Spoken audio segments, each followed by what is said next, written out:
नमस्कार दोस्तों, लगातार पिछले 15 दिनों से युद्ध जारी है। गाजा पट्टी पे हवाई हमले इजराइल कर रहा है, ये सब देख रहे हैं। लेकिन इन सब के बीच सबसे चौंकाने वाली खबर ये निकल के आई है दोस्तों कि अब कल से 24 घंटे के एक बार फिर से इजरायली सेना ने आदेश दे दिया है कि 24 घंटे के अंदर अगर गाजा पट्टी छोड़ करके, पश्चिमी गाजा छोड़ करके लोग जो है वो गए नहीं तो फिर ताबड़तोड़ हवाई हमले करेंगे। लेकिन इस बीच एक बड़ी डेवलपमेंट ये आई है कि लेबनान की तरफ से जो है वो हिजबुल्लाह ने फिर से इजरायली ठिकानों को निशाने बनाकर ताबड़तोड़ हमले किए हैं, जिसमें इजराइल के वॉच टावर, जासूसी टावर और खास करके रडार सिस्टम को ध्वस्त कर दिया है। नेटवर्क कम्युनिकेशन सिस्टम को भी उन्होंने रॉकेट से उड़ा दिए हैं। ये सीधी तस्वीरें देख सकते हैं, अभी दैनिक भास्कर की एक रिपोर्ट निकल के आई है जिसमें स्पष्ट आप देख सकते हैं इजरायली वॉच टावर को निशाना बना करके कम्युनिकेशन टावर को हिजबुल्लाह लेबनान की तरफ से किया गया है ध्वस्त। ये सीधी तस्वीरें देख सकते हैं, यानी आप समझिए कि एक तरफ इजराइल और हमास के बीच जो जंग चल रही है, इसका खामियाजा ये हो रहा है कि सीधे तौर पर अब लेबनान भी युद्ध में कूद पड़ा है और लेबनान का जो संगठन है वो है हिजबुल्लाह, और हिजबुल्लाह जो है वो अब इस पूरी तरीके से युद्ध में कूद पड़ा है। जिसके बाद से दोस्तों अब ये युद्ध जो है वो न केवल इजराइल, हमास और फिलिस्तीन तक सीमित है, बल्कि ये युद्ध जो है वो अब दो देशों के बीच से निकलता दिखाई दे रहा है। सबसे बड़ी बात यह है कि यहाँ पर अमेरिका लगातार इजराइल का समर्थन कर रहा है और इजराइल के समर्थन में उन्होंने स्पष्ट कर दिया है कि फिलहाल वो खतरनाक हथियार और वेपन जो है वो इजराइल को पहुंचा रहे हैं। तो ये सबसे बड़ी चिंता है कि लगातार जो अमेरिका है वो इस युद्ध में जो है वो आग में घी का काम कर रहा है। लेकिन सबसे बड़ी बात समझिए, अमेरिका आखिर ऐसा कर क्यों रहा है। अमेरिका एक उस तबके का समर्थन करता है जिस तबके पर कहीं ना कहीं एक तरीके से देखा जाए पावरफुल होते हैं। अब यहाँ पर इसने इजराइल का समर्थन करके, इनको पता है कि खाड़ी देश में जो है वो अगर हम इसी तरीके से इजराइल हमले करता रहा तो खाड़ी देश में माहौल बिगड़ेगा, और इसको कम करने के बजाय ये हथियार देकर इसे आग में घी डालने का काम कर रहे हैं। अमेरिका हो, रूस हो, चाइना हो, दुनिया के छोटे मोटे देश पे अगर हमले कर रहे हैं, अगर किसी का साथ दे रहे हैं तो इनको समझ लीजिए कि इनको अपना हथियार बेचना है। इनको अगर दुनिया में युद्ध नहीं होगा तो इनकी हथियार नहीं बिकेंगे, और यही कारण है कि लगातार युद्ध में हथियार बेच रहे हैं। अब आपको बता दें, इस पूरे युद्ध में लगातार ईरान की एंट्री हो रही है। ईरान समर्थित जो लेबनान का जो हिजबुल्लाह संगठन है, ये आपको बता दें ये ईरान समर्थित माना जाता है। हमास भी कहा जाता है कहीं ना कहीं एक तरीके से ईरान से समर्थित है, और ये भी आरोप लग रहे हैं, अमेरिका ने आरोप लगाए हैं कि जो हमास को हथियार मिले हैं उसमें बड़े पैमाने पर ईरान ने हथियार सप्लाई किए हैं। लेकिन यहाँ पर दोस्तों जियोपॉलिटिक्स की राजनीति आपको थोड़ा सा बारीकी से समझना पड़ेगा कि आखिर ये युद्ध क्यों चल रहा है।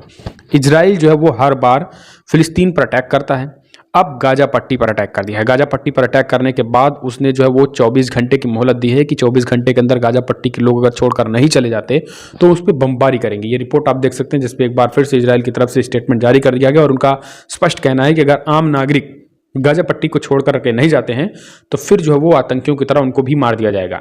ये सीधा एक्शन हो गया है, और अमेरिका भी इस पूरे एक्शन में शामिल है।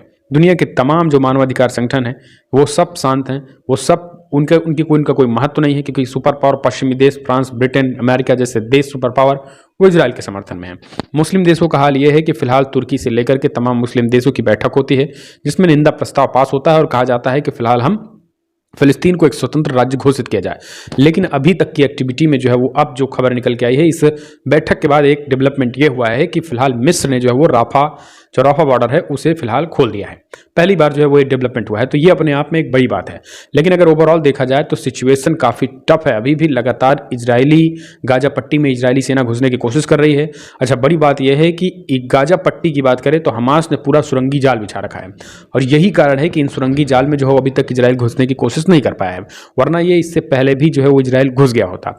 और सबसे बड़ी बात यह है कि इस कॉन्फ्लिक्ट में आपको इस बात को समझना पड़ेगा कि जो सिचुएशन बनाई जा रही है दोस्तों, वो सिचुएशन एक वर्ल्ड वॉर 3 की तरह, क्योंकि इधर जो है वो ईरान ने जो है वो पांच तरफ से जो है वो घेर लिया है इजराइल को।